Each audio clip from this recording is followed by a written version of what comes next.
The FujiCast is an independent loading zone production. Kev, I'm not sure if you've dipped into your supply yet, but we had a bit of a Brucey bonus, as we call it, still in this house. There's some brew dogs arrived. And I know we've shared them now because they came to me and then we sort of divvied them out, didn't we? But we have no idea who sent them. No, but they were very nice. I mean, could it have been from Brewdog? I mean, have they turned a corner and they're thinking, let's be nice to everybody and send them free cans of beer? I very much doubt that. Oh. There's a lot of Brewdog employees would be raising their eyebrows at that, I think. Oh, yeah. So, well, I mean, so we have a Brewdog quandary. Who sent these Brewdogs in? Because we want to say thank you to you, but we've no idea where they came from. No. I had some yesterday, and I will have some more later, probably at about 2:30 this afternoon. 2:30, Kev? Yeah. Oh, it's recording day, isn't it? Yeah. No, it's live day. No, it's not recording day today. It's live. That's even more irony. It's live day for your radio show, and the way that Kev approaches it cracks a beer and gets drunk first. I'm not quite sure the BBC would have liked that. The FujiCast. And I said, "Oi, Mullins, we've sort of got we in your contract. There's this: thou shalt not go on the air pissed." But yeah, thank you, whoever did send in the Brewdogs. They are very gratefully received. But do let us know who you are, so we can ask you for more. Absolutely, yeah. Right, welcome to the FujiCast. You and your questions from our electronic mailbag, and of course also through the FujiCast private Facebook group that you're welcome to become a part of by sending your mails to click@fujicast.co.uk. If you're not a Fujifilm shooter, you know the script by now, don't you? Don't worry, it's a big community, and whatever flavour you shoot, you're very welcome. Thank you to our friends who've now supported us on Patreon. Kev's Book of the Week this week. What do we have, Kev? We've got a newish edition of Wildflowers by Joel Mowatz, which is a very, very famous book, but this is it's a newly released and expanded version of it. There's a few photographers on this planet that I would, you look out for that email and you think, wouldn't it be lovely to get an email from, so-and-so saying, I'd love to be interviewed. Joel is one of them, without a doubt. Can you imagine that? Yeah. The stories. Today, we will hear... Well, we've got a great storyteller anyway today, Matt Searles. Do you know where Mesopotamia is? Yes. Vaguely. Expand, Kev. You're in the one-word answers. Expand. Where do you think it is, Kev? Isn't it somewhere near Israel, kind of that direction, over there somewhere? Yeah, that's very close, actually, in New Zealand. Oh. Is it really? Yes. No, it's not. Mesopotamia, I'm sure it's... No, that's not in New Zealand. It's Turkey way. I'm sure of it. Messy. Well, Matt Searles. Well, he owns a cafe, which is a bar come. Look at this, by the way. This is the best job in the world. Owns a cafe, which is a bar come the weekend. He's the mailman in the valleys through this wonderful mountainous region. And on his mail run, he becomes a photographer. Oh, what about that, those Kev? Pictures of the sheep, yeah. I mean, there's two Mesopotamias then. There must be. Absolutely has to be. I'm sure it's kind of near Syria, somewhere like that. There's a third one near Swindon, just outside Swindon. I just looked it up on Google. Looked it up. Mesopotamia encompasses the land between the Euphrates and Tigris rivers, both of which have their headwaters in the Taurus Mountains. Yeah, how are you spelling your Messi, though? Mesopotamia. What about the one in Swindon? Doesn't it refer to that one? Swindon is just messy. Okay. I'm sorry if you live in Swindon. Actually, I like Swindon because Photo Swindon we're supporting from Photography Daily. So don't be going down that road, Kev. Should have actually. Where's your favourite place in Wales? Oh, it's going to be the Ceredigion coast. There we go. Mesopotamia and the Ceredigion coast. I'm going to type in Mesopotamia, New Zealand. Yeah. New Zealand. Are you trying to prove that it doesn't exist? No, there must be two of them. There we go. Look, there is. You're right. There is. You're quite right. There is one. Mesopotamia Station lies between the Rangitala and Forest Creek rivers. Yeah. And was named by Samuel Butler in 1860. It remains one of New Zealand's oldest. Don't have to click on the link, so I'm not going to bother with that. Okay. But yes, there we go. We'll let Matt tell us. Matt is our guest today, and he's going to be talking about these incredible pictures that he makes as he goes on that mail run. What a job, Kev? Huh? Yeah, I've seen some of those pictures. Yeah. They are incredible. But you yourself, in the car, he takes his dogs with him, and he heads up this. I think what does he do? 50 kilometers there, 50 kilometers back, doing this mail run. And he just, when he sees stuff, he stops and photographs it. He's got some incredible stuff of photographing the sheep shearing and just life in that valley. Wow, eh? He's got it sorted. Yes. Yeah. So, questions. You're going to go first, Kev, or me? I'll go first. Why not? Well, first of all, I'm just going to say thank you to the two people who have supported us on Patreon over the last 3 months. Thank you very much. There's not only 2 in all. That's the 2 additionals that have joined. 2 new ones, yeah. Last year. That would be quite disappointing. We've lost more than we've gained in the last 3 months. So I don't know whether we're doing something wrong, but hey-ho. Rob M. and Chris Ruhr, thank you to you guys. So don't forget, there is Patreon. If you feel like sending us brew dogs is not enough, you can support us that way. And so on that note, to the questions in the Facebook thread. Now, I've noticed recently that there are lots of questions in the Facebook group that people are posting privately, which is absolutely fine. That's the whole point of it. You carry on doing that. Yeah. However, I'm then getting tagged, people saying, "Oh, can we have this on the show," etc. If I can read it and if I remember, then yes. However, really, the ones in the pinned post at the top that says questions for the show, that's where you want to be putting it if you definitely want it on the show. Absolutely. But other than that, we will do our absolute best. And as a time-honored tradition, which started about 6 weeks ago, I will start with the post at the end, the first post, the most recent post, which was posted 2 days ago by Trevor Wickham Foxwell. God, that's a cool name, isn't it? Trevor Wickham Foxwell. Oh, he must have a lot of land. Yeah, probably. Yeah, it sounds like something out of Midsummer Murders. I'm assuming he's in his swimming pool right now listening to this. Bring me another gin, Tarquin. Hey Kevin, hey Neil. First time question, and hopefully this hasn't been rehashed already. My question is, when I use one of my custom film simulations, when I try to go back to one of my standard film simulations, all the settings from the custom simulation stay except the standard film simulation that I picked. Is there any way to get back to the original state and that I was in before engaging the custom settings? Yeah, this is kind of a common. We probably have had it before on the show, but it's a common question, or that I get anyway, and the answer is no, not really. So when you do set up a custom setting, depending on which camera you've got, you can have kind of maybe 7 custom settings where you can change things like film simulation, shadows, highlights, all of that kind of stuff to make your own kind of little kind of look, if you like, recipe. And then when you do go back to just the standard film simulation setting at the top of the menu and you change it to something else, it will retain all of the shadows, highlights, all that kind of stuff from your previous custom setting. So the way that I get around this is I generally have a custom setting number 1, which is just everything at neutral, so zeros back to kind of standard.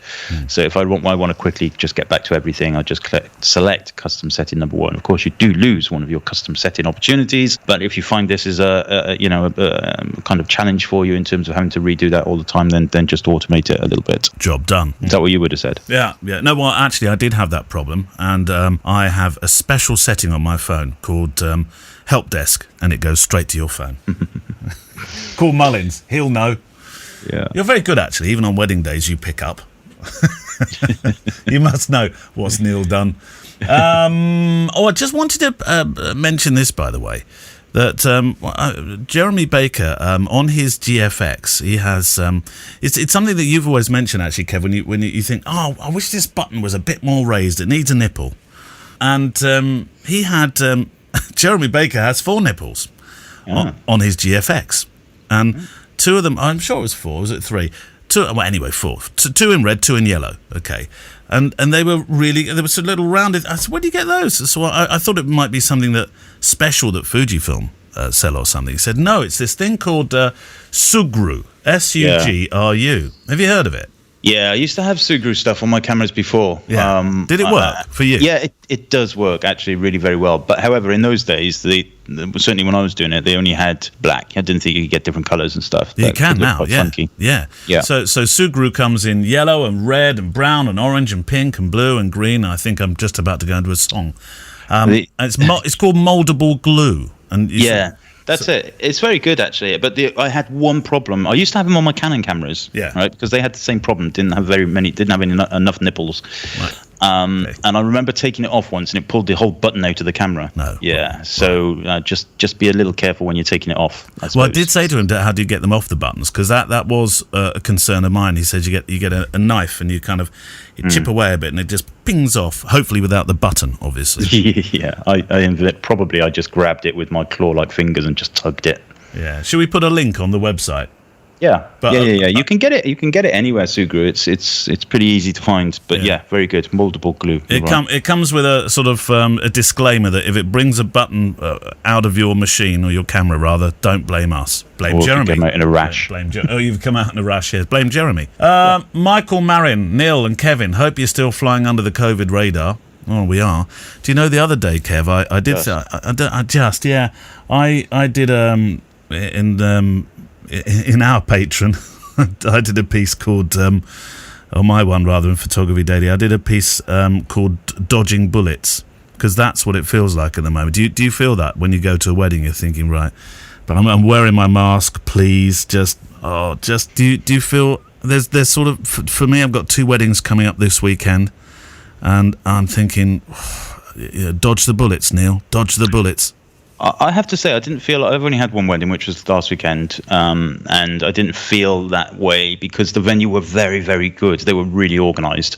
Everybody was sat down. They all had their masks on when they moved around. They weren't allowed to go to the bar. All that kind of stuff. There was no dancing.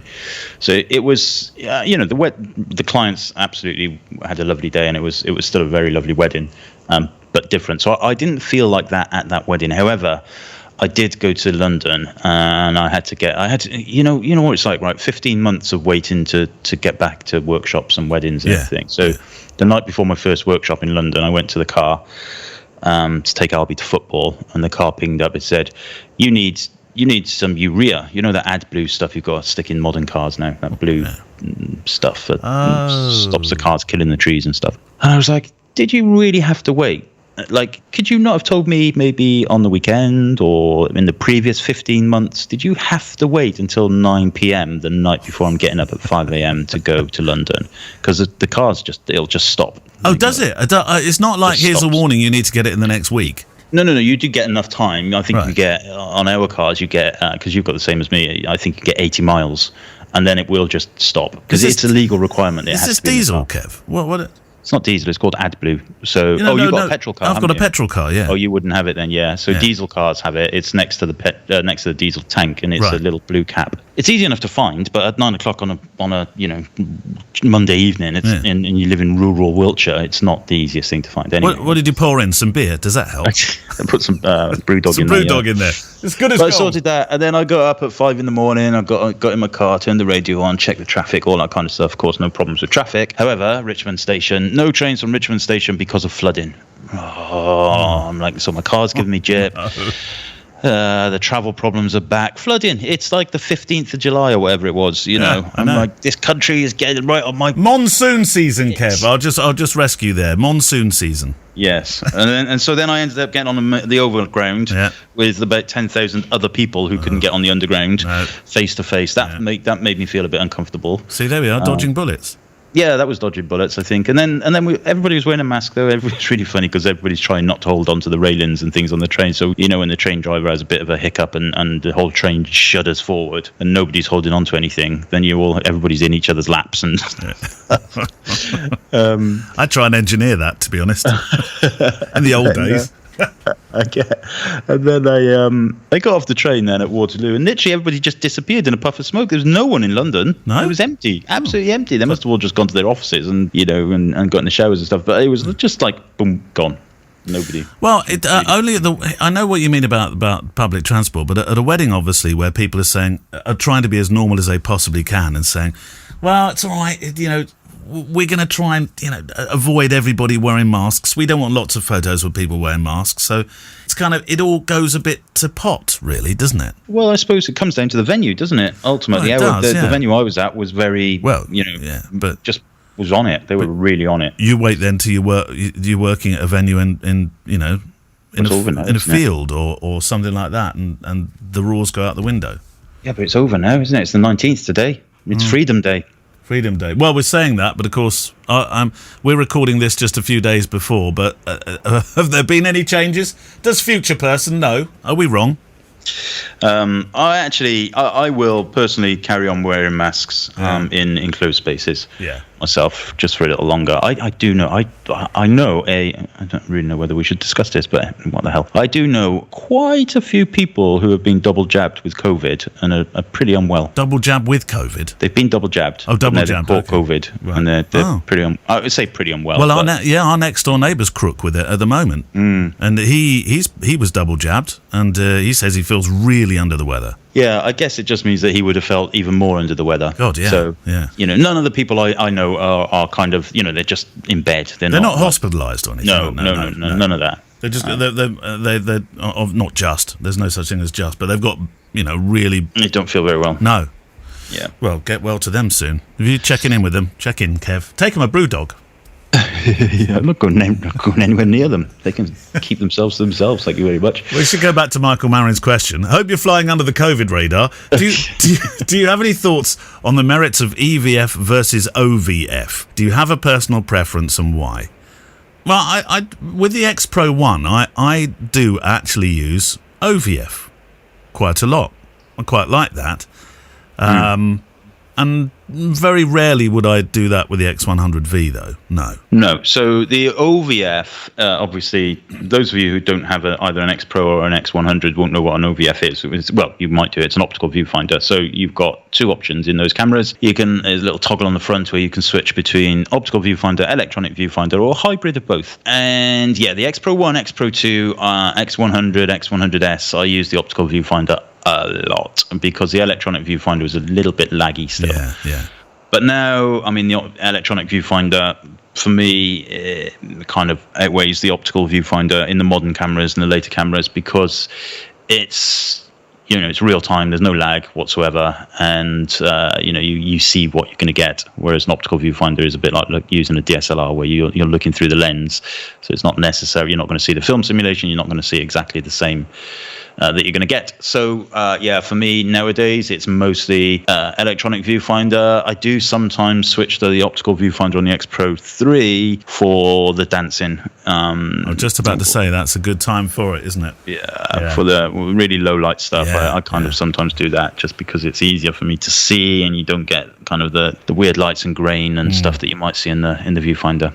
Certainly when I was using the X Pro 2s at weddings with flash, on the dance floor, it would always be OVF. Always. So I could see, there we go, Michael. Thank you very much. Your go, Kev. Kirk Vogel. He said, how many cameras is too many? I used to think I had gas, but actually I've managed to separate work tools, XT3s and XH1, and personal work tools, X100F and X Pro 2. It does seem like it takes an eternity when it comes to cleaning and updating firmware. I never seem to have this many bodies when I had Canon, when he worked in newspapers in those days. So how many cameras is too many cameras? Well, Kev, you've got every single one of your X100s. I love that picture you have. You put it on Instagram, and also I saw it the other day in the studio. Great, it was like a sort of club sandwich of X100s. That picture, isn't it? Yeah, that was the first one I ever did with the pixel shift on the GFX 100. Oh, was it? It's actually a 480 megapixel picture. That. Good heavens! No wonder it looks so good, large. Yeah, it's great. So you kept all of those. I don't think you've got rid of any cameras, have you? Apart from the Canons. Yeah, I sold some XT2s. I sold my XE2s. I sold some XT. I sold an XT30. I've sold a few. I do have a lot of cameras. Tim Wallace, the extraordinary photographer with the aircraft and the cars. I spoke to him recently, and he claims I'm not going to say claims like I don't believe him. I believe him entirely. Is he a politician? No. Let's be clear about this. No, he's not. He's got 70. He's kept 72 cameras from his life. Never got rid of one. I'm sure he said 72. It was definitely 70. Yeah, I there's something to I like that idea. It's just sometimes you have to sell them to buy new ones, but if you're in the position, I'd like to have done that also. I've kept all of the ones that are personally important to me. Yeah. But yeah, I think why not? If you can do it, I would do it. Don't keep the boxes though, for heaven's sake. How many cameras do you think you have at the moment? Do a sort of rough sort of calculation for us of how many you... Including my retro film ones, which I never use, probably 20, 22. Wow, that's quite a lot of cameras, Kev. Oh yeah, I've got a lot of cameras. Do they all work? Yeah. Oh, I put that picture on Instagram on the weekend of my camera bag. Yeah, at the I wedding. saw that, yeah. Like 2,500 likes. I know. And it was just a load of beaten up cameras in a bag. And I did get some abuse as usual. I had some stuff on Instagram, direct messenger. You're a disgrace. One guy said, "You're a disgrace. You should not be encouraging people to do that with their cameras. No, he it's didn't all right mean for you. You get everything for free." Surely he didn't mean that seriously. Yeah, he did. Yeah, really? He was really angry. Oh, come on. And I had a couple on Facebook as well, on my public facing business page. And I was like, somebody had said this to me recently, so I can't remember who to credit for, but I did like it. I just replied to them now saying, they're tools, not jewels. Oh, I like that, Kev. Oh, I could see that as a T-shirt. Yeah. But yeah, is it frustrating sometimes when you get more likes on I know we're talking about the currency of likes, and both of us say it's not about the likes, but in terms of when you see a picture that you've posted that's one of it's taken you a fair amount of skill to gather in a documentary sense when you've been making the photograph, and you think, oh, I like that, and it gets X number of likes, and then you put up a picture of beaten up cameras in a bag and it gets twice as many. Yeah, no, absolutely. Does it it just makes me chuckle, really. I'm not complaining about it at all. It's all good, but it's it is one of those funny quirks of life, isn't it? It does prove to you though that there's a hashtag called camera porn, Right. And that has like millions of followers and likes, and it's people like it. It's a bit like car people, isn't it? I suppose. And for a vast majority of people, cameras are a hobby and something they enjoy, and so they like looking at them and seeing what other people do with them. I've never thought of it that way. And you're right, because those car sites, people look at just anything, don't they? Wheel hubs. Yeah. Exactly. I like your wheel hub. 5,000 likes. Yeah, exactly. But, it is what it is. But it does make me chuckle when you get kind of only one. Like nowadays, it's very rare, but people do sometimes get a bit angry with me when I just put a picture of my back with my cameras in it. And I'm like, so one person said to me, "That's not true. You've taken everything out. You've taken the flash and the dividers out and just taken that picture."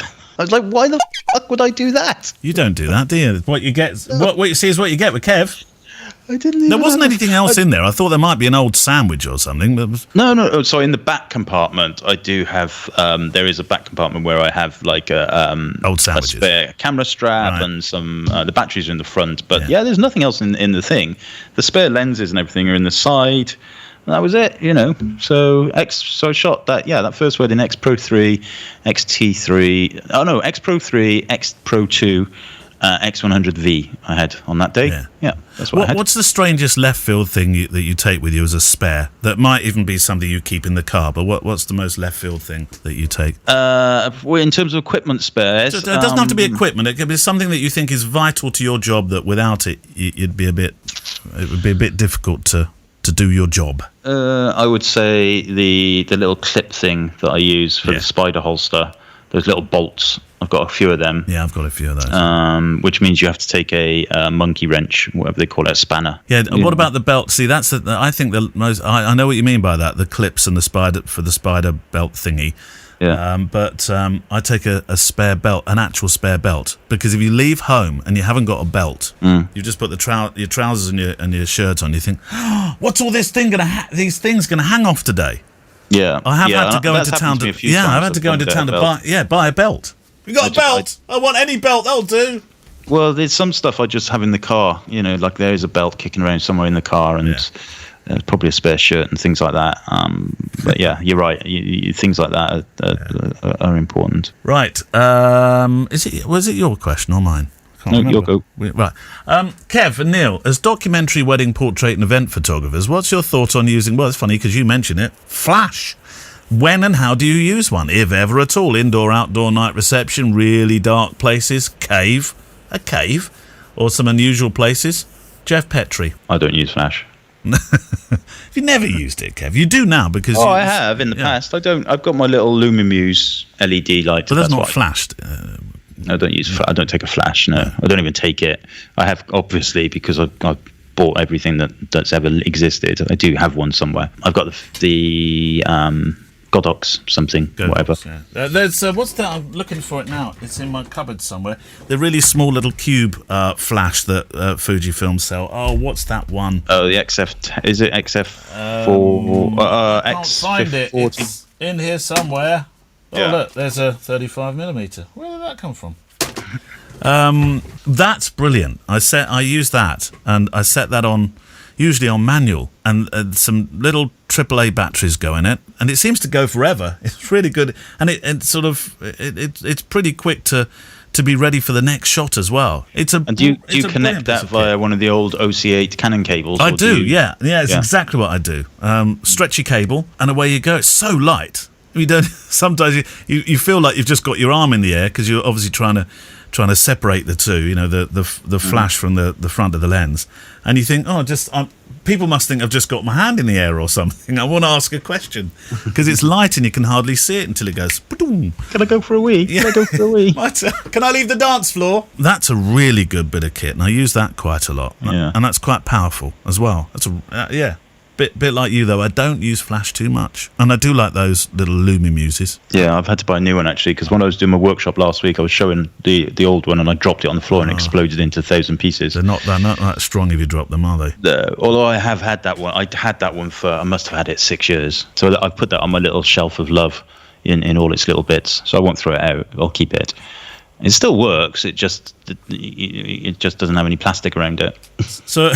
So if it's broken, you wouldn't throw it away, Kev. You keep it as a sort of I'm going to keep that one as a souvenir, because it's been with me all around the world, that little light. I know, but it's hardly got the sort of, the story of... I suppose it has if it's been around the world with you, but I was thinking like Don McCullen's camera that was shot. No, definitely not quite like that. Mullen's Lumimuse that was dropped on the floor. But I had to buy a new one, and they're quite difficult to get hold of now, it seems. Maybe they've discontinued them or whatever, No. I don't know. But have you got the 6... Is it the 6 bulb or the... Is it the... I used to have the 6 bulb, but I've moved up. I've moved up to the 8 bulb. Have you? Is it a lot? Is it a lot more powerful? I don't think it's more powerful. I think it's got a bigger spread. I don't think it's stronger in terms of noticeably stronger in terms of light. I think it's just a wider throw. But I don't know. I haven't used it yet, obviously. Well, actually, I will have used it by the time this goes out. A strange time-shifting show that we have. Right, shall we talk to one of our... Well, he's a friend of the show, actually, and also somebody that I've been meaning to talk to for a while now, Matt Searles. And because he literally wears many hats, let's start by trying to unpick the different roles he has in his life and how that works when it comes to making pictures.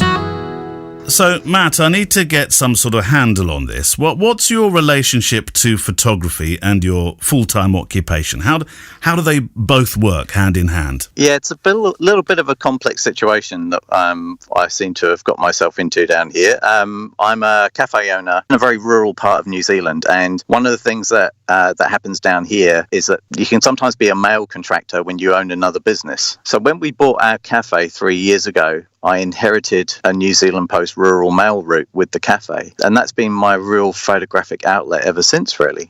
I'm very fortunate in that my mail route takes me up to some of the most fantastic countryside in this part of New Zealand. So most of my photography now happens when I'm basically delivering the mail. So, I mean, do the people treat you that you photograph, that is, do they treat you as Matt the photographer or Matt the mailman? It's a bit of an interesting dynamic, that one, because everybody knows that I'm a photographer, so they kind of treat me like that, but at the same time I have this kind of relationship with them that I'm the cafe owner mailman. So I could be the guy who's serving them beer at our licensed cafe on a Friday night, but then earlier in the day I would have taken them a parcel. It's kind of weird. What are you best at, pulling the pints, taking the photos, or delivering the mail? Don't answer that one. You've got possibly, as as you suggest, the best canvas in the world from which to make your work, haven't you? I mean, when I look at the pictures on your website, which we'll of course link to in the show page today, frankly, it looks like something out of a movie. Yeah, well, actually, funnily enough, you should say that because the top end of the valley was actually used in the Lord of the Rings, so it really is a movie set kind of country. Yeah, it's incredible. Oh, I'm just so incredibly fortunate to basically do it on 5 times a week, and to see it in all its glory and all of the changing weather systems. It's really quite stunning. Because you mentioned the change of weather systems on your homepage, for example. This gorgeous picture of it is probably my favourite one of you. I want to come back to it because I want to talk about horizons in a moment.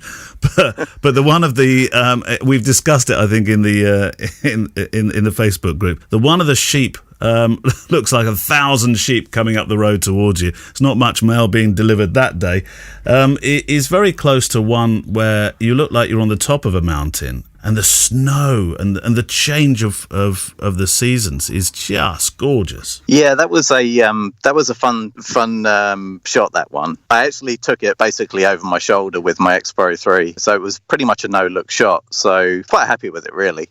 So do you get much time? I mean, when you say you over the shoulder, do you mean that you don't always get enough time to stop and compose and do what you want to do? Because if these are over-the-shoulder shots, I'm giving up today. Well, I kind of often do a very kind of weird drive-by shooting, I think it's fair to say. Most of the time, I do tend to get out of the vehicle, but I don't tend to travel very far away from the vehicle. And some shots, I will take from the driver's seat. Particularly when you're dealing with things like sheep, they're very easily spooked. So I often find it's easier to just remain in the vehicle and just let them do their thing, and I do my thing. And so that shot in particular, I was actually coming back from the mail run, and I'm climbing up over the hills, and I saw the shepherds basically running the sheep up the hill. So I saw them in my rearview mirror and basically did a kind of over the shoulder shot and did the composition basically using my rearview mirror as a guide.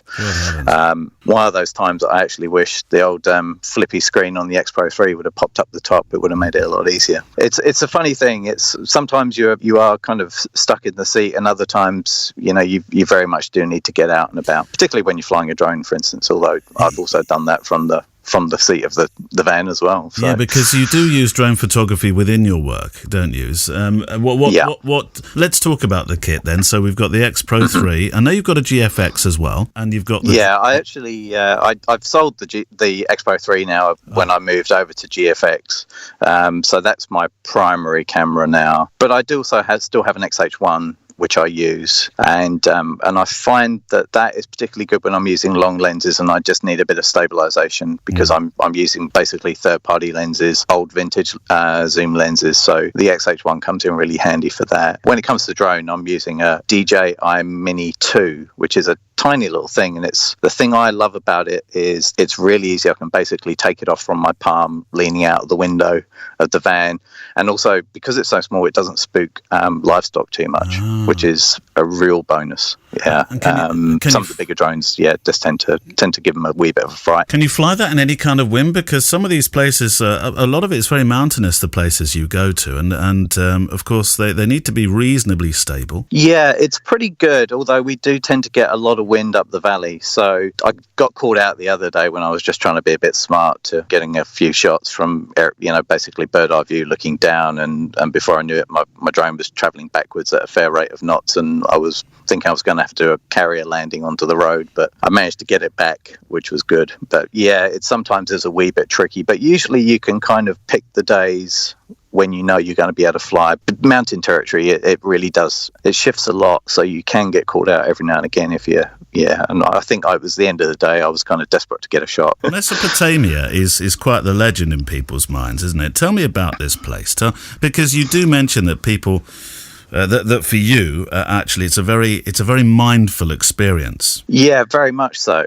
I mean, for me, because I have this kind of dual existence of being a cafe owner and a mailman photographer. The time when I'm out on the mail run is pretty much put aside as my photography time. So it's at that point that I am able to detach myself from the other cares of the world, as it were. And because of the epic nature of the landscape, it does allow you to kind of switch off and be very much in the moment. Yeah, Mesopotamia itself is quite a special place. It's kind of one of the very first high country stations in Canterbury, New Zealand.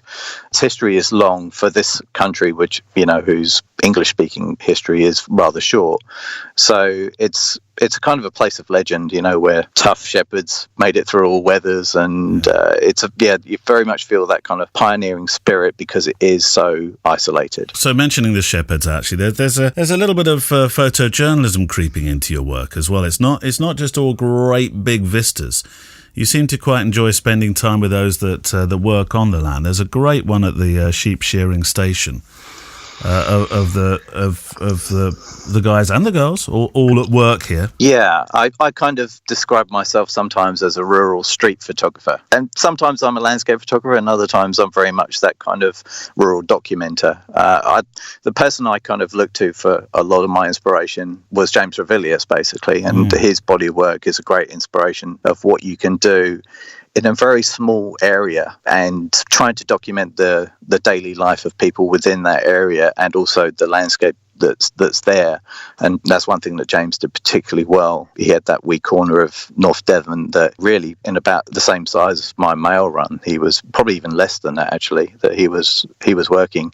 And that was the sole inspiration for his content of, all of the photographs that he created. And so for me, that kind of attitude is, it's really important. It's a big inspiration as well. How do you manage to keep fresh? How do you manage to make sure that I know you've got a lot to photograph there, but you could easily come back to the same things over and over. You haven't. You make sure you don't. Yeah, I try to where I can. I mean, there's some things where there are really good viewpoints that you can come back to, and there will be times when it will look completely different depending on what the weather is doing. And there's also new compositions that you can find from certain places. But I guess one of the things that I really love about taking the camera with me on the mail run is that every day is a new opportunity to see something new. And every time I jump in the car and I take that drive up the road, I'm always thinking, okay, what's new today? What's different from yesterday? And I guess that's where that whole kind of PJ thing really comes in too,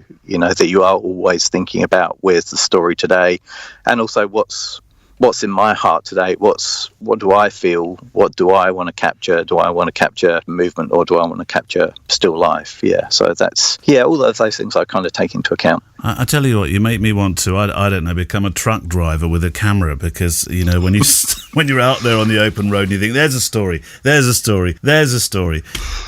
I would imagine being the mailman with a camera. There can't be many, by the way, mailmen in the world that are travelling around with their GFX on the passenger seat. It's drawn a bit of attention, hasn't it? You've had some press. Yeah, I think it's one of those things that has kind of captured people's imagination, not only with the landscape that you traverse through, which is really Kiwi, and there's a lot of that iconic landscape that people are used to, merino rams and golden tussock blowing in the wind, that kind of thing. Really, it kind of strikes a chord with a lot of people who have that tie to rural New Zealand. So yeah, I kind of feel that it's something that people can relate to. But also the other thing I think that I've really noticed is that the people of the Valley have really embraced it, and they're very happy to share my work and talk about it, and it's just a wonderful thing. It really is. And in many ways I kind of feel that I'm doing it for them as much as I am for myself, and everybody else on the outside looking in, well, that's just a bonus, really. So what's the eventual aim for the work then, Matt? What's the outlet for it? Do you think you'll do some exhibitions? Over here, pandemics of course have ripped apart the exhibition world over the last 15, 16, 17 months. But of course, you've had a very different journey in New Zealand. Very different journey, yeah. And it's one thing that we kind of feel grateful for every day. I've got family back in the UK, so when I speak to them, it really comes home. And COVID has touched our family as well. So, yeah, it's one of those things that I'm very mindful of. And I do feel that we've kind of lived in our own wee bubble that has been really literally on the other side of the world. And we haven't really had a clue of what's going on. But life goes on pretty normal for us. And I really do think that we don't take it for granted, though. Well, what about the exhibiting then? What about taking this on tour? Yeah, well, I had an exhibition locally in Geraldine back in 2019. The exhibition was called Land of the Close Sky, which is basically what the word Rangitata from the Maori translate to is the land of the close sky. And I had around about 20 images that I selected from effectively my first 18 months of doing the mail run. Another 18 months on, 3 years down the track, and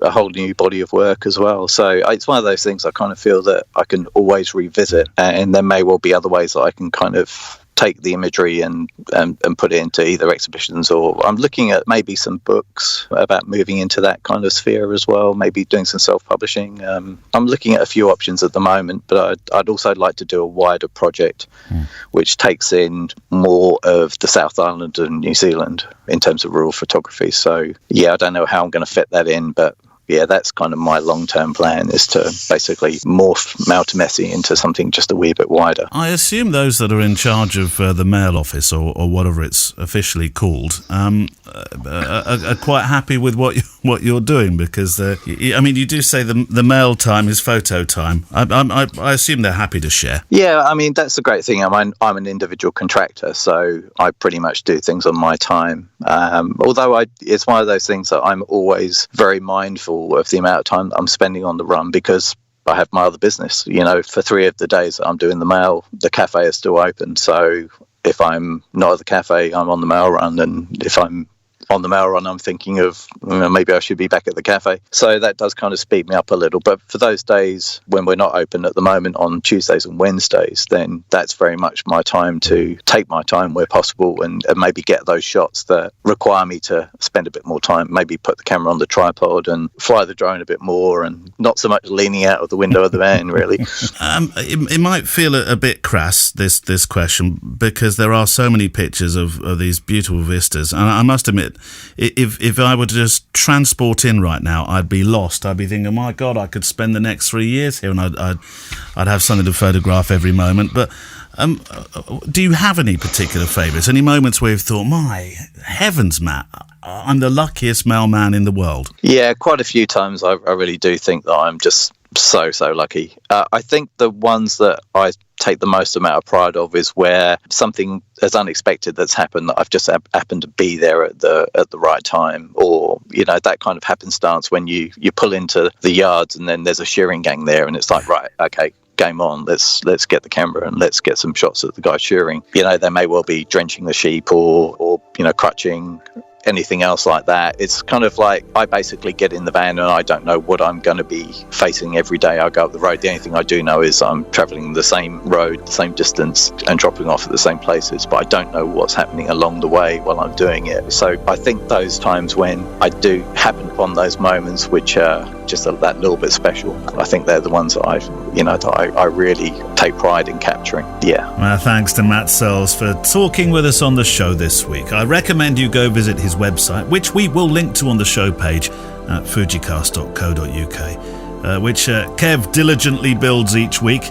I'll also link to James Revilius in case you've never visited his work. Over on my other podcast this week, Photography Daily, alongside the interviews and features of a Wednesday that we have, I thought, following Matt, it'd be appropriate to mention this. We go on a Friday photo walk every week, which is, as the name suggests, a walk in the countryside. Well, it doesn't have to be countryside, but ours generally are. With a microphone, a mailbag, thoughts about your photography, the sounds around us, a sort of challenge halfway through called First Thing That You See, and juicy excerpts from a library of 100 guests imparting their advice and thoughts. It really is headphones on, grab your camera, and come walking. And it's on Fridays on Photography Daily, available wherever you get your podcasts. We don't think there's anything else quite like it in podcast sphere. And we publish your photo walk pictures on our show page for each episode. Right, back to your questions. Here is one from... Oh, we got Book of the Week coming up as well, by the way. Which today, Kev, is... Wildflowers, Joel Mowitz. Yeah. Here's one from Vic Rivers in Fort Lauderdale. I had to look that up, actually. I thought that was his name. No. Vic Rivers in Fort Lauderdale. It's a long... No, he lives in Fort Lauderdale, Kev. But Is that near Mesopotamia? No, Swindon. I had to look it up. You're now voted less safe than Miami. I mean, that's a story in itself, isn't it? I always thought Miami is one of those places I'd love to go to, but people do say, watch yourself in Miami, don't they? Lot of vice there. Oh, Kev, you're so 90s. Hi, Kev. Hi, Neil. Love the show. Yada, yada. I have something that's been bugging me for a long time about photography and photographers. Strap yourselves in, everybody. It's a word that's almost as overused as the one Neil hates. Which one do I hate? Kevin. It's not said. I suppose it means awesome. Awesome, yeah, definitely. Whilst I get a story can develop on a wedding day, or a story can develop certainly in news coverage, and a story can happen on a sports field, it's become a hijacked word to describe every genre going, it seems. A story does not develop when you're photographing a burger on a plate, unless you're going to wait for weeks for the contents to rot and become life in some other form. A story does not develop when you're shooting a T-shirt on a floor. In a story is a cohesive set of images, say a triptych, where things are changing and moving to a conclusion, or perhaps even just one image with a lot going on within it. That's a story, but really a story is not a picture of food. Please would people stop saying story when it's simply a great picture? And if I can have another bonus question, well, we'll have that in a second. What do you think about the story thing, first of all, Kev? I blame Jack and Ori for that. It is quite an overused word, actually, isn't it? You know, people storyteller is, I think. I kind of agree. I have to say that I totally agree that a story can be in one picture, but there does need to be elements in that frame that are making you, understand what's going on. I have to say that I haven't really come across too many people who are like product photographers or editorial photographers who refer to themselves as storytellers. Well, but maybe I'm just not seeing it. I don't think they refer to themselves necessarily as that, but they do talk about story in food photography, don't they? Here's the story. Yeah, I've definitely seen it. Vic's right. I've seen it. But don't know. Yeah, I mean, I agree with him in principle for sure. I just don't think I've seen that kind of terminology used, overly used. But yeah, there is a lot of. I see it on a lot of wedding photographers' websites where they kind of their big opening line is, creative emotional storyteller, and that's fine if you are a creative emotional storyteller. But if you're not, if you take portraits all day long, then it's not really creative emotional storytelling. It's portrait photography. But could be a story in there, could be creative, could be emotional. So who am I to say? What's his bonus question? What is all this talk about Instagram being less interested in pictures? Oh, my word. It's a question that we deal with probably in all our feeds and blogs and podcasts. And if we were doing YouTube at the moment, we'd probably be talking about that, wouldn't we? Instagram. What was the question again? Why is Instagram there's a lot of pictures? No, there's a lot of talk about Instagram being less interested in the pictures now. What will that mean for the platform? Oh, yeah. Well, we had this last week, didn't we? So Instagram, the head of Instagram fella did a blog post or something saying that they're going to be focusing more on instant video. So basically tickety-tock. They're going to try and emulate that. So, yeah, it looks like I cannot imagine for the life of me that, you won't still be able to put images on there. They already started this process. If you think about around about 6 months ago, everybody woke up and went, well, hang on, I've pressed my upload picture button on Instagram and it's taken me to a selfie screen. So they switched the buttons around. Yeah. So in order to add a still, it's 2 clicks now rather than just press the plus at the bottom. You now have to jump through a little hoop. The default now is for you to do a story, an Instagram story. A story? Yeah, story. So yeah, they have started that kind of motion. And of course, well, that's where they're going to make more money, isn't it? You know, people are going to use it for advertising, and then they'll charge for that. I expect that will happen. I think it'll be a very slow process, and I for one am not at all worried, and I don't think that there will be a complete movement away from it. You're still going to get commercial clients, brides, you know, people looking for burger storytelling photographers on Instagram. You know, it's still going to be there. It's not a thing. I noticed on Twitter a lot of, because I actually read a lot on Twitter, but a whole load last week or so, photographers jumping on, you know, saying, "Oh, I'm ditching Instagram. They're ditching us. I'm ditching Instagram. I'm coming back to Twitter." And then I'm like, "Okay, go on then. Yeah, do your stuff. Do your stuff on Twitter." And then they just retweet the football scores or, you know, something like that. Like, that's not going to work for you. It was a bit knee jerk. It's very difficult to find. I've been talking about this a bit myself of late. Another platform that can replace or emulate in any sense really what Instagram does. I've been talking about a platform called Vero. Have you heard of Vero? Vero. Yeah. I looked at it and it was very complicated and confusing. And even though it was launched in 2015, it never took off, really, to any great degree. So you're thinking, well, you know, it's difficult being Pepsi to somebody's Coke. There was another one also released probably about the same time called, I can't remember what it was called now, but it might have just been called The Gram or Gram something. It was set up by an American guy, and it was almost identical to Instagram in that, you know, in those days had the same feature set, but it was totally non-rights grabbing. So, you know, that was when everybody was worried that Instagram were going to sell you pictures for millions and not give you any money, which of course they never did, you know, and it just didn't happen. And so there was another one set up which was very good, and I did join it and I did use it, and I kind of was on part of their, you know, testing team, if you like.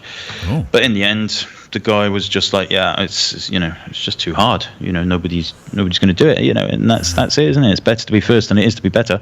Do you think Instagram will be around for a long time? Yeah, I'm sure. You're going to stick with it. It's still important because I know, in fact, I think you mentioned it last week that it's still a really strong driver of business for you. Yeah, it is. Yeah. Will the way you use it change? I mean, people are now saying to show more of your personality and I suppose in some respects, your beaten up old cameras in your bag. It's a personality picture, isn't it? Really, it's character. Do you remember when I used to say, "Remember the social in social media"? Yeah. I've been saying this to people ever since this, from day one. Be personal, reply to comments, interact, just be yourself, stick pictures up of your kids, stick pictures up of your camera bags, just post when you want to post rather than post every Tuesday morning because that's what it says on some business website that you must do. You know, just see it as a social media, social, rather than seeing it as an advertising platform. If you see it as an advertising platform, it'll backfire, you'll get bored of it, and then you'll end up, it's fine for the big corporates who've got marketing teams looking after that kind of stuff, but you know, for us little people, just I post when I want, I talk on there, I reply to comments on other threads, I like pictures that I like, and that's it. So I like seeing things like your camera come up and sometimes picture of what somebody's eating at a wedding. I think it's quite funny. Yeah, exactly. You know, that's the whole point of it. It's if you try and make it too homogeneous, then it's going to be, well, it will just be bland. You know, we'll be sterile, and I think you see that a lot. You know, when some people are so concentrated on making their grid look perfect, same colors or same whatever. Yeah. How many times do you look at the grid of somebody's Instagram page? I do actually. Quite like the grid. You're weird, but I very much doubt many people do. Right. And if you do look at the grid, you know, you're looking at that from an artist's point of view rather than from, you know, I want to buy his stuff kind of thing or her stuff point of view. So, yeah, I mean, just see it. Just be fun with it. Enjoy it. I haven't properly returned to Instagram yet for my, certainly for my social photography. And when I do, I think I'm going to take a leaf out your book, Kev. I'm going to start with the mountain of X100s. No, but I think that, a million likes. Flippancy aside, I think, you know, show life, where you're going, what you're doing, places that you pass as you're on your way to a job, perhaps, or or where you're going to go and make some photographs, that kind of thing. Not just the look at this amazing sort of signature image that I made, which is something I've fallen into. My grid is full of that. Yeah, but I wouldn't go down the route of thinking, I'm going to stop here because this picture on my way to this wedding might look good on Instagram. If you stop and you take a picture because you're interested in it, and then 6 weeks later you think, oh, I forgot about that picture, then fine. But as soon as you start getting into the realms of thinking, I need to get something, I want to get something that shows this off, it'll be good for Instagram. If it ever goes through your mind that it will be good for Instagram, then it probably won't be. You want to be thinking, oh, this will be, this will be good for the people that like my stuff. I want them to see this. This will be interesting, rather than it'll be good for Instagram and the algorithms and trying to get more likes and all that kind of stuff. Get your head in that hole. It's just a whole world of pain. Yeah. Right. Shall we have another question, or shall we go for the book, Kev? How are we doing on time here? Yeah, go on. Let's have another question from Facebook. Okay, this is from Luke Jones, and there's 2 questions here. I'll start with the second one actually, because the first one's a little bit off the beat. Question 2: When post processing a vocal audio, and he puts in brackets, probably a Neil question, which it is. What should I be using? I'm using Resolve personally. He says DaVinci Resolve presumably, and have options for limiters and compression, and it's all very alien to me. Yeah. Well, I don't use DaVinci, so I don't know that particular interface. But I do. I mean, we both do, and I certainly would add a layer of compression in Audition, or certainly within Premiere. If you're talking about film timelines, do you use the mastering, Kev? There's a mastering there, which is a great way of just making sure your levels are not too high, not too soft. Mastering is a really good way to do that, so I use that quite a lot.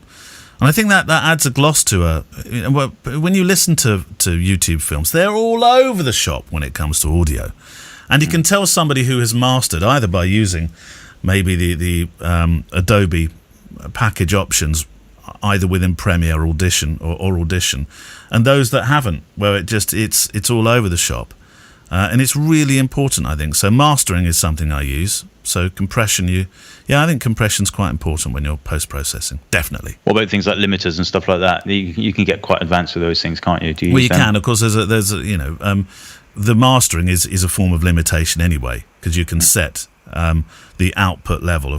Of course, it's a bit more brick wall than doing something in a more subtle way within EQ or something. But yeah, limiter, I would definitely apply a limiter. You don't want to be clipping. No. Don't want to be clipping.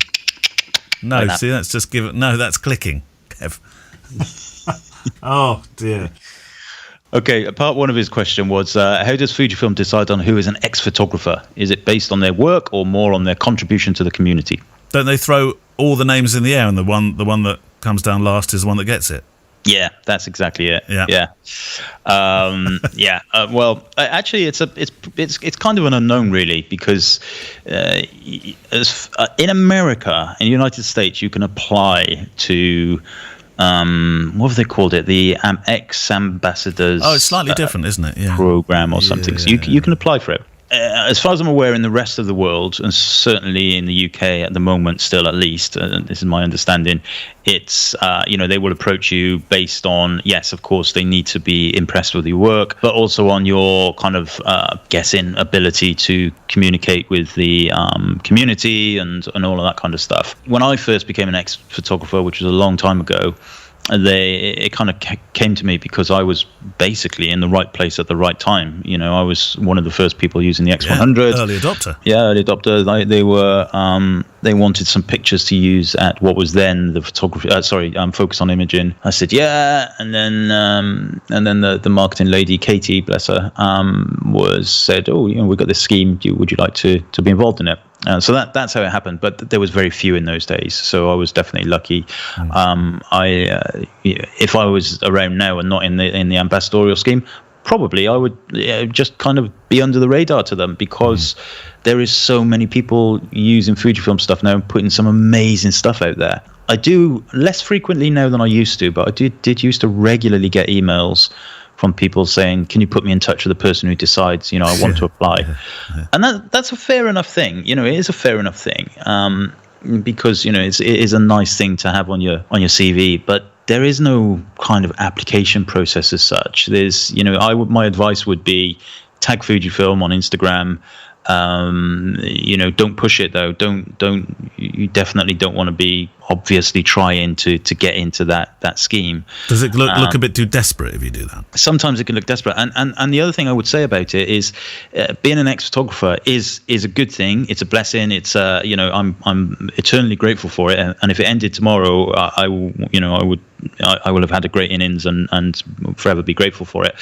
But it can be hard work in some cases. You do end up doing, we had some questionnaires we had to fill in the other day. You get asked to do stuff and they pay you, of course, which is good, but it's not just a badge of honor. And I think I've said this before as well, being an ambassador shouldn't be an ambition, it should be a reward. If you have an ambition to be an ambassador, you have to think to yourself, why do you want to be an ambassador? What's your raison d'etre? Is it because you want to say to other people, and you can only answer this in your own head. Is it because you want to say to other people, I'm an ambassador, it looks good? And if so, that's a little bit egocentric, isn't it? If it comes because you've built a good business, you're hardworking, you've built a community, or you're busy in the community, and then a company comes to you, regardless which company, and says, we really like what you're doing. Would you like to, to help us on future products, all that kind of stuff?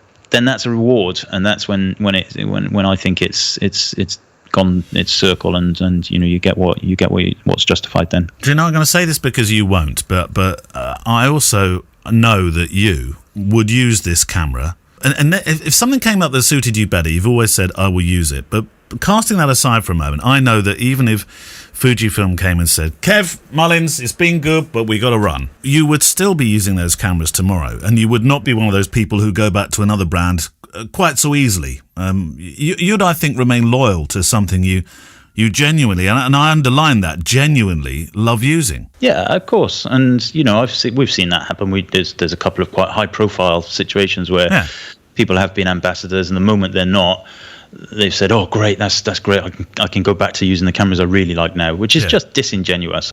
But yeah, absolutely. I mean, going back to that Instagram post of my camera, and I had the 23mm 1.4 that I've had for I think 8 years or whatever. It's battered to bits, and it's like, because I use it regularly all the time, and I would carry on using it. I would, I'm gonna try something this week, Kev. If you're listening at the moment, you can have a wry smile now. I'm gonna do a bit of clickbaiting, and in the title this week, it's how to be a Fujifilm ambassador. How about that? Only because our wonderful, wonderful regular listeners, of which you are one, of course, I wonder how much additional interest will be drawn by talking about this holy grail of ambassadorial desire. And I'll admit, Kev, I've had that myself at times. I really have. I've gotten over myself now, though. But I am mildly intrigued as to whether the title would draw some additional interest. And perhaps there will be some, but I would also like to put a disclaimer in at this point. Neil does all of the titles. I have nothing to do with them. So when you see that stuff, even sometimes I raise some of my very substantially high-raising eyebrows. You never say anything, Kev. You should tell me if you don't like them. That's your department, isn't it? Yeah. Well, You're in the socks and underpants department. I'm in the long johns and short sleeve t-shirts department. It's very difficult, though. Can you imagine titling hundreds and hundreds and hundreds of podcasts? You think, what can I do with this? Honestly, I've said everything there is to be said. But there we go. All right, there's this kind of cheeky nod on that one, a cheeky nod. Take it as a cheeky nod. Nothing more than that. Right, are we ready for books? Yeah. So this week, some of you, if you're a long-time fan of Joel Meyerowitz, you'll know that he's been prolific in his bookmaking over the years. And he's not one of these, I don't think, certainly all of the books of Joel's I've got, I enjoy.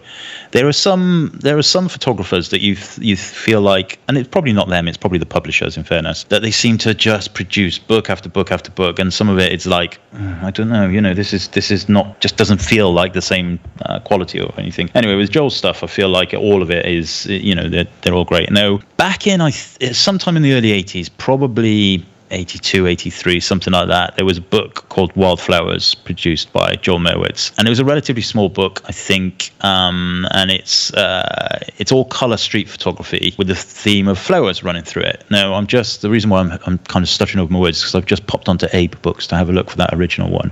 Yeah, there it is. So yes, 1983.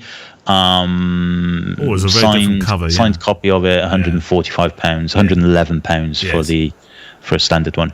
So now it's been republished, or the pictures have been republished, and it was published in April this year. So technically, the version that you can get now is being marked as a first edition by this publisher. But bear in mind, if you're a collector, there is a previously published one by a different publisher that is probably the true first edition. Yeah. So this is the one I've got, the new one, and I'll read the blurb as I always do. The new and expanded edition of Joel Meyerowitz's wildly acclaimed photo book Wildflowers, now in a larger format, features new and unpublished images. There we go. So for nearly 40 years, Joel Meyerowitz has tended his visual garden in the streets and parks and cities he has visited or lived. Isn't that great? I love that. Tended his visual garden. He goes out into the streets, open-eyed and passionate, carrying a machine which is perfectly suited to the task of taking it all in. See, a machine. Tools, not jewels. A machine. Yeah, and then it goes on to say, the Leica, as quick as the flick of an eyelash, effortlessly interrupts time, stopping and holding it forever. Yeah. That's beautiful. Whoever wrote this forward, I like. And then it goes on to say, these walks give shape to a new territory for him, which he began to think of as the garden that reflected the variety of his observations. Then, one day, while editing, Meyerowitz stumbled across a small group of these flower photographs, which he had gathered unknowingly. He began to believe that this innocent premise might be enough to tie together many of his other photographic concerns under the nominal subject of flowers. Yeah. So actually, this is it's a vertical book, and the original is a square book. So they haven't taken the aperture, or they changed the aperture shape of the images. They're just you're going to see some smaller images on pages. Yeah. But it is literally it's a full-on photo book. So there's no words. Well, there's an afterword at the back, a one-page afterword, but basically it's pictures, all color, all amazing. Or there is a small forward on page 13, but other than that, it's all typical Joel Meyerowitz stuff, but they all have the theme of flowers. And it really is quite an interesting book, because I'm looking now on page 33, for example. And, Joel has always been quite open about showing pictures of his wives. I think we have to say wives. So there's individual pictures of people in his life, and in this case, just wearing a kimono, lying on a bench. But the drapes, as our Americans would call it, curtains, have got this like flowery finish to them.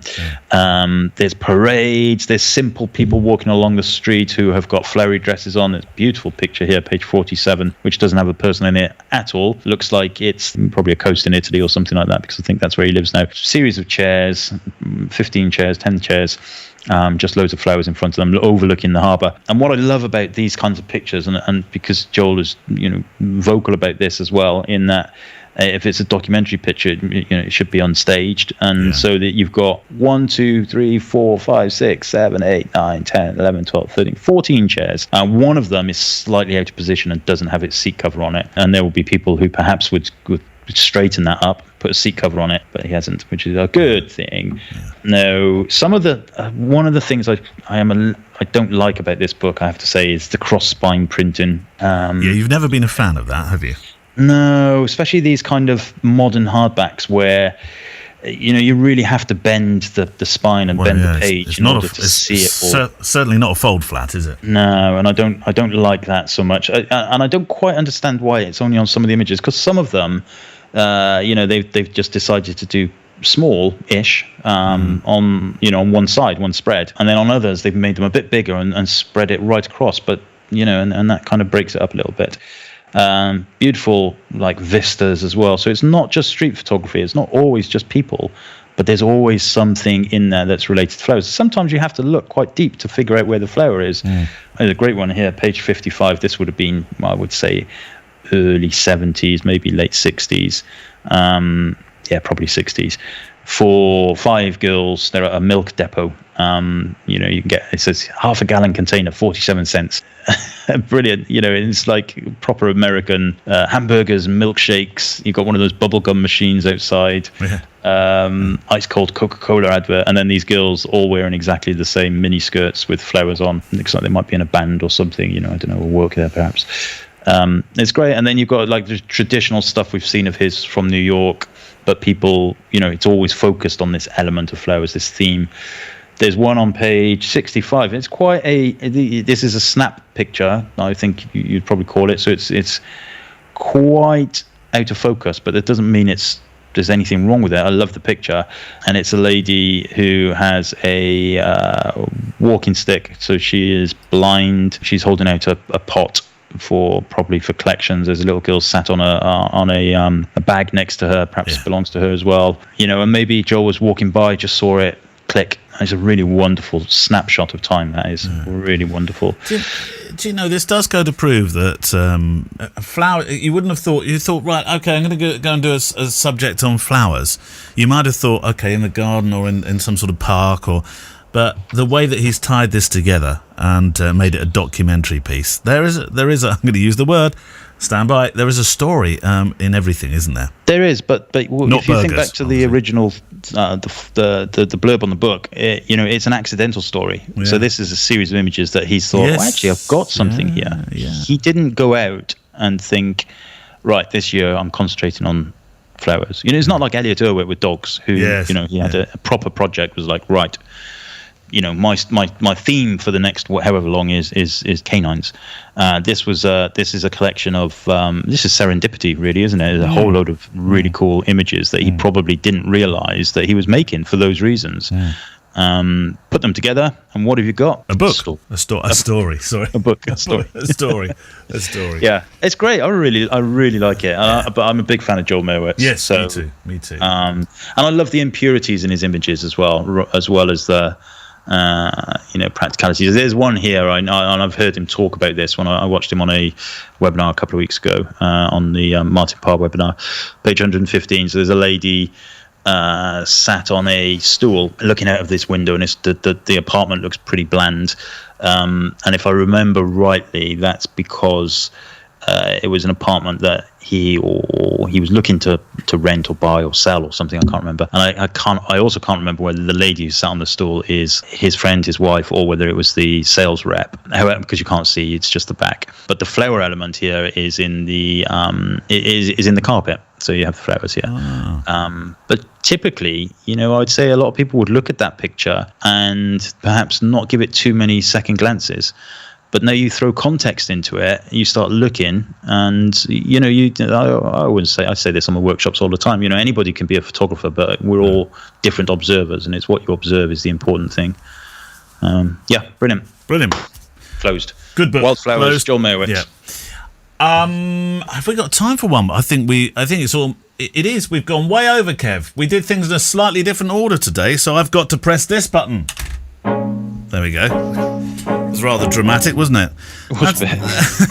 That's it for another week, Kev.